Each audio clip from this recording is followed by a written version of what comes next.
Good afternoon class, मैं self Singh और आज हम लोग क्लास 12 के लिए और फर्स्ट चैप्टर की एक्सरसाइज 1.1 एनसीईआरटी क्वेश्चन सॉल्व कर रहे हैं। तो फर्स्ट क्वेश्चन उसमें से है, कह रहा है कि टू चार्ज पार्टिकल कह रहा है कि what is the force between two small charge squares having charge 2 to 10 power minus 7 and 3 to 10 power minus 7 coulomb placed at 30 centimetre apart. जो इनके बीच डिस्टेंस है वो 30 सेंटीमीटर, ठीक है ना। तो हमें फोर्स फाइंड करवा रहा है, तो F इक्वल क्या आएगा 1/4 pi epsilon not. First formula है Q1 Q2/r square. F equal 9 × 10⁻⁹ और वैल्यू Q1 की 2 × 10⁻⁻7 इंटू Q2 वैल्यू 3 × 10⁻⁻7 अपन r स्क्वायर 30 सेंटीमीटर है। इसको मीटर में कन्वर्ट करेंगे। किसमें कन्वर्ट करेंगे? मीटर में। तो 30 × 10⁻⁻2 का होल स्क्वायर, ठीक है ना। तो क्या आएगा F इक्वल 9 × 10⁻⁹ 3 2 जा 6 3 2 जा 6 इंटू 10⁻⁻14 10⁻⁻14 3 3 जा 9 900 इंटू 10⁻⁻4 900 से 2 कैंसिल आउट कर देंगे। F इक्वल आएगा 9 × 10⁻9 इंटू 6 इंटू 10⁻, देखिए ये 10⁻2 है, -4 है, तो 2 कैंसिल -2 बचेगा, -2 पर जाएगा प्लस का 2 हो जाएगा, तो 10⁻9 ही बचेगा। और ये कितना बचेगा माइनस का 12, 14 से 2 लेस हो जाएगा तो माइनस का 12 अपॉन कितना आएगा 9 9 से 9 कैंसिल हो जाएगा, तो फोर्स आएगा। फोर्स F इक्वल होगा 6 × 10⁻9 और 9 से 12 लेस करेंगे 3, तो फोर्स F इक्वल आएगा 9 × 10⁻6 न्यूटन। ये हमारा आंसर है। नोट करो। सेकेंड क्वेश्चन है, two electrostatic force on a small sphere. Two electrostatic force on a small sphere of charge 0.4 microcoulomb due to another small sphere of charge 0.8 microcoulomb. पहले पे देखिएगा दो स्मॉल स्फीयर है। First पे जो charge है Q1 और सेकेंड पे चार्ज कितना है Q2। तो फर्स्ट पे जो चार्ज है वो 0.4 माइक्रोकूलम और सेकेंड पे जो चार्ज है -0.8 माइक्रोकूलम इन एयर 0.2 न्यूटन। और इनके बीच में जो फोर्स प्रोड्यूस हो रहा है ये कितना है force 0.2 newton. Force 0.2 newton. What is the distance between two sphere. इन स्फीयरों के बीच में डिस्टेंस क्या होगी, हमें फर्स्ट पॉइंट डिस्टेंस फाइंड करना है। फर्स्ट पॉइंट क्या फाइंड करना है distance. You know very well F equal क्या होता है K Q1 Q2/r स्क्वायर, ठीक है ना। K Q1 Q2/r square. हमें क्या फाइंड कराना है r स्क्वायर। तो क्या लिख सकते हैं K Q1 Q2/f, ठीक है ना। r स्क्वायर K की वैल्यू 9 × 10⁻9, ये K वही है 1/4 पाई एप्सिलॉन नॉट K वाला, ठीक है ना। और Q1 वैल्यू 0.4 × 10⁻6 माइक्रो को कूलम में कन्वर्ट कर दिया, और 0.8 × 10⁻6 माइनस साइन ये शो कर रहा है कि इनके बीच जो फोर्स प्रोड्यूस होगा वो अट्रैक्शन फोर्स होगा। कैसा होगा अट्रैक्शन फोर्स। अपन फोर्स कह रहा है 2 न्यूटन का 0.2 न्यूटन का है, ठीक है ना। तो पॉइंट से कैंसिल जाएगा पॉइंट और 2 2 जा 4। अब 8 2 जा 16 r स्क्वायर इक्वल आएगा हमारे पास 9 × 1.6 कितना 8 2 जा 16 1.6 × 10⁻6 12 माइनस का, ठीक है ना, माइनस का 12 और प्लस का 9 ठीक है ना। बात समझ में। तो r स्क्वायर इक्वल आएगा 9 × 1.6 × 10⁻3। यहाँ से पॉइंट रिमूव करा दें। जब यहाँ से पॉइंट रिमूव कराएंगे 9 × 16 आएगा और एक पावर क्या जाएगा इंचीज होगा डिग्रीज होगा, जब एक पॉइंट रिमूव कराएंगे, पॉइंट अपने से दूर जाएगा तो माइनस होगा, कितना होगा 10⁻⁴, कितना होगा 10⁻⁴। जब इसका रूट लेंगे r का तो 3 3 जा 9, 4 4 जा 16 और 10⁻⁻2, ठीक है ना। r वैल्यू कितनी आएगी 12 × 10⁻⁻2 मीटर। हम लोग इसको ऐसे भी कह सकते हैं r = 0.12 मीटर। हम लोग ऐसे भी कह सकते हैं कि r = 12 सेंटीमीटर। क्या 12 सेंटीमीटर। बात समझ में कैसे भाई, माइनस छोड़ा देंगे तो मीटर से क्या बन जाएगा सेंटीमीटर, पॉइंट हट जाएगा। तो हम लोग ये आंसर आया। नेक्स्ट क्वेश्चन पे बढ़ते हैं। और इसी में एक चीज और पूछ रहा था, इसी में सेकेंड पार्ट कह रहा था कि what is the force on the second square due to the first. Second square पर फोर्स कितना होगा ड्यू टू फर्स्ट स्क्वायर। तो जो फर्स्ट पे जो टोटल फोर्स होगा 0.2 न्यूटन, वही फर्स्ट पे होगा वही सेकेंड पे होगा, कितना होगा 0.2 न्यूटन। ये सेकेंड का आंसर हो गया।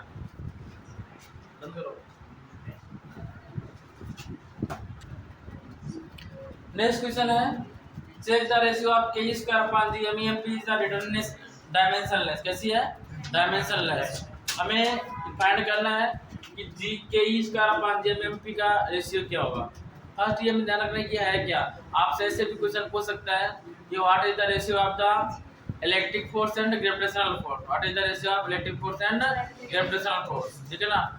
और जब ये इलेक्ट्रिक फोर्स ग्रेविटेशनल फोर्स की बात करेगा तभी बोलेगा कि एक साइड में जो चार्ज है वो पॉजिटिव चार्ज है, यानी कि एक साइड में इलेक्ट्रिक चार्ज है, ठीक है ना। और एक साइड कैसा चार्ज है मैग्नेटिक चार्ज है। कैसा है magnetic charge, sorry electric charge. और एक साइड में क्या, एक साइड इलेक्ट्रॉन है, दूसरी साइड क्या है प्रोटॉन है, इलेक्ट्रॉन और प्रोटॉन। अब इनके बीच डिस्टेंस क्या है r है। और इस पे जो मास होगा m होगा, इस पे जो मास होगा mp होगा। क्या होगा mp होगा। इस पे चार्ज है इलेक्ट्रॉन के कुल चार्ज है, इसमें चार्ज है प्रोटॉन के कुल चार्ज है। इस पे मास है इलेक्ट्रॉन के कुल मास है, इस पे मास है प्रोटॉन के कुल मास है। ये अभी फिलहाल इतने कह रहा चेक करें ratio of k square upon g MEMP, ठीक है ना।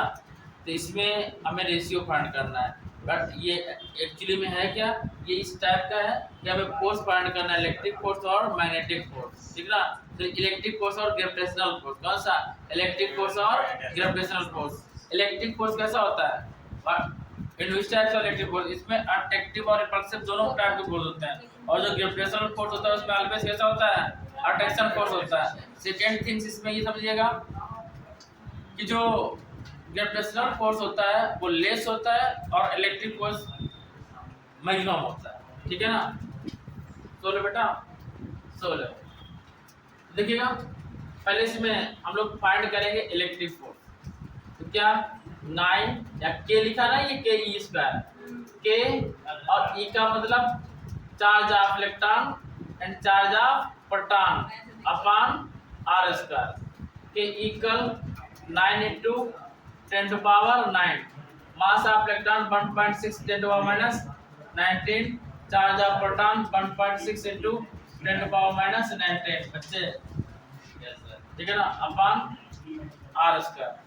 और इसके बाद में ग्रेविटेशनल फोर्स फाइंड करेंगे G MEM upon r square. तो ये G कल G की वैल्यू 6.67 10 to power बोलो -11, mass of electron 9.1 into 10 to power -31, 9.1 को केवल 9 नोट कर ले रहे हैं। और मास ऑफ प्रोटॉन 1.67 होता है तो 1.6 सपोज कर ले रहे हैं into 10 to power -27, क्योंकि वैल्यू बहुत बड़ी है इसलिए इसको हमने थोड़ा सा अप्रॉक्सीमेटली सपोज किया अपॉन r स्क्वायर। जब इसको डिवाइड कराएंगे एफ और एफ जी को तो हमारा ये रेशियो बनेगा k square upon g MEMP, ठीक है ना। तो इसको जब सॉल्व किया एफ ई अपॉन एफ जी आया। तो जब सॉल्व करेंगे तो इसकी वैल्यू r स्क्वायर से r स्क्वायर क्या जाएगा कैंसिल आउट हो जाएगा। कितना बचेगा 9 into 1.6 into 1.6 into 10 to power 9 से 19 लेस कर माइनस का 29 और अपॉन में आएगा 6.67 into 9 इंटू 1.6 और 27 31 को ऐड करेंगे। 27 31 को ऐड करेंगे कितना आएगा? 27 31 और 11 7 1 8 8 1 9 3 2 5 6 69 क्या आएगा? माइनस का 69 है। कितना आएगा? माइनस का 69। तो माइनस का 69 तो एफ ई अपॉन एफ जी ध्यान देना। 1.6 कैंसिल आउट, 9 से 9 कैंसिल आउट और ये हमारा जो बना है 1.6 10 to power minus 29 upon 6.67 into 10 to power minus 69। 69 ऊपर पहुंचेगा, प्लस का हो जाएगा। 69 से 29 लेस करेंगे, माइनस प्लस का 40 आ कितना आएगा? प्लस का 40 आएगा। ठीक है ना। तो F E upon F G equal आएगा 10 टू पावर प्लस का 40 माइनस का 69 प्लस का 69 29 लेस किया, ये आया। अब 1.6 है, 1.6 को हम लोग चाहे अप्रॉक्सीमेट लेना चाहे तो 1.5 नोट कर सकते हैं और 6.65 को हम लोग 7 को इसको 6.5 नोट कर लिया अप्रॉक्सीमेटली। कैसा? अप्रॉक्सीमेटली। पॉइंट से पॉइंट रिमूव कराया और 5 3 जा 15 और 13 5 जा 65। तो एफ ई अपॉन एफ जी लेंगे और जब डिवाइड करेंगे 13 3 जा बोलिए 13 2 जा 13 3 जा 39 और तो 13 2 जा 26 approximately 2 into 10 to power 40 plus का 40 लड़की प्लस का 40 और ये 0.2 है। कितना आएगा? 0.2 आएगा। तो इसका जो रेशियो आएगा answer F E upon F G equal approximately 10 to power 39। कितना आएगा? 10 टू पावर 39। मींस जो हमारा एफ ई होता है क्या होता है? जो हमारा एफ ई होता है एफ जी से 10 टू पावर 39 टाइम्स ज्यादा होता है। 10 टू पावर 39 टाइम्स ज्यादा। नोट करिए। देखिए नेक्स्ट क्वेश्चन है explain the meaning of the statement electric charge of a body is quantized. इससे क्वांटाइज्ड का मीनिंग क्या होता है? What is means quantized of electric charge? तो लिखिएगा answer. Quantization of electric charge means quantization of electric charge means quantization of electric charge means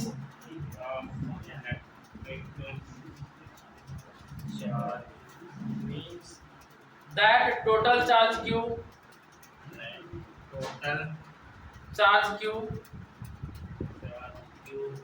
of a body is always an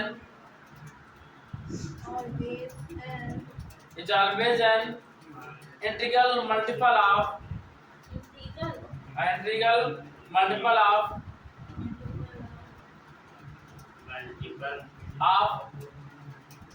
basic charge q, basic charge E, which is the charge on the electron, charge of the electron, which is charge of an electron। देखो quantized का मतलब क्या है? देखिए जो total charge होता है body पे वो क्यूबिकल क्या होता है? बोलिए एनी होता है ना, क्यूबिकल एनी। तो क्यूबिकल एनी होता है, यही टोटल चार्ज, इसी क्वांटाइजेशन बोलते हैं। क्या बोलते हैं? क्वांटाइजेशन। और एन की वैल्यू ऑलवेज क्या रहेगी? इंटीजर फॉर्म में रहेगी, मतलब +-1 या +-2 +-3 मींस जो भी हमारे इलेक्ट्रॉन होंगे +-1 +-2e +-3e इस फॉर्म में होंगे, या +-ne इस फॉर्म में हमारे टोटल चार्ज। ठीक है ना। कभी ऐसा नहीं होगा कि 3/2 +-3/2 कभी अपान में कभी पॉइंट में रेशनल नंबर में या पॉइंट में कभी भी इलेक्ट्रॉन नहीं होते हैं, इंटीजर फॉर्म में होते हैं। कैसे होते हैं? At the integer form. Next question है, लिखिएगा व्हाई कैन ओनली, हाँ देखिए नेक्स्ट सेकेंड टॉपिक ये था व्हाई कैन वन इग्नोर, अच्छा ध्यान समझिएगा, why can one ignore quantization. Quantization को इग्नोर करते हैं आप इलेक्ट्रिक चार्ज। इलेक्ट्रिक चार्ज जब लेते हैं तो क्वांटाइजेशन को इग्नोर क्यों किया जाता है, ये पूछ रहा है। When dealing with microscope this is the large scale charge. ठीक है, जैसे हम लोगों ने ये पढ़ा था Q इक्वल टू एन, क्या पढ़ा है? Q इक्वल टू एन, ठीक है ना। अब n की वैल्यू +-1 +-2 +-3 लेते हैं और e की वैल्यू कितनी होती है 1.6 × 10⁻⁻⁹, जो कि बहुत क्या है, स्मॉल है। क्या है? बहुत स्मॉल है। तो जब क्वांटाइजेशन करते हैं, क्या करते हैं? क्वांटाइजेशन करते हैं। तो जब क्वांटाइजेशन करते हैं तो ऐसे नहीं लिखते हैं कि +-c +-2, ध्यान दीजिएगा। तो इसको ऐसे नहीं लिखते +-c +-2 +-3, इस फॉर्म में नहीं लिखते हैं। तब उसको किस फॉर्म में लिखते हैं? क्यूब का लिखेंगे, क्वांटाइजेशन करेंगे +-1 +-2 +-3 +-4 तो इस फॉर्म में लिखते हैं। मतलब इलेक्ट्रॉन को क्या कर देते हैं? इग्नोर कर देते हैं। क्या कर देते हैं? इग्नोर कर देते हैं। अब बात समझ में आ गई? क्वांटाइजेशन का मीन्स ये है, ठीक है ना। नेक्स्ट क्वेश्चन और थ्योरेटिकल है, इसके बाद फिर न्यूमेरिकल है, ठीक है। देखिएगा नेक्स्ट क्वेश्चन ये कह रहा है कि when a glass rod, glass की जो रॉड है is rubbed with a silk cloth, इस पे सिल्क के कपड़े पे रब किया जाए। सिल्क क्लॉथ अपीयर्स ऑन, कह रहा है कि cloth charge appear in both, जब रब करते हैं तो दोनों पे चार्ज क्या पड़ता है? दिखाई पड़ता है, ठीक है ना। और कह रहा a similar phenomena is observed with many other pairs of bodies, ऐसे ही कई सारी बॉडीजों पे ये फिनोमेना दिखाई देता है, ठीक है ना। Explain how this observation is consistent with the law of conservation of charge. Law of conservation of charge से कैसे कंसिस्ट है, कैसे दिया गया है, इसको एक्सप्लेन करना है। तो देखिएगा it is observed that the positive charge develop on the glass rod. Glass rod कैसा चार्ज डेवलप होता है? पॉजिटिव। क्यों? क्योंकि इस पे कौन सा चार्ज होता है? नेगेटिव होता है, तभी कौन सा चार्ज डेवलप होता है? पॉजिटिव चार्ज, ठीक है ना। has the same magnitude as the negative charge developed on the silk cloth, और सिल्क क्लॉथ में कैसा चार्ज डेवलप होता है? नेगेटिव चार्ज डेवलप होता है, ठीक है ना, क्योंकि वो कैसा होता है? पॉजिटिव होता है। So total charge after rubbing is 0, जब दोनों को रब कर दिया जाता है, मतलब ग्लास रॉड को सिल्क रॉड पे जब रब करते हैं तो टोटल चार्ज क्या जाता है? 0। Hence the law of conservation of charge is being obeyed here। तो कंजर्वेशन लॉ को ओबेट करता है। इस पे पहले नेगेटिव था तो इस पे पॉजिटिव आ गया, इस पे पॉजिटिव था तो इस पे नेगेटिव आ गया रब करने पे, तो दोनों क्या हो गए? न्यूट्रल हो गए, तो हमें दिखाई नहीं देते हैं, एम्पेयर नहीं होते हैं। This is the law of observation of conservation of charge, this is law of conservation of charge. देखिए लास्ट क्वेश्चन है 1.6 क्वेश्चन है, तो थोड़ा सा लॉन्ग है, तो आज के लिए बस इतने रखते हैं, ठीक है ना। नेक्स्ट पीरियड पे सॉल्व करते हैं, मिलते हैं नेक्स्ट डे, तब तक के लिए सभी को जय हिंद।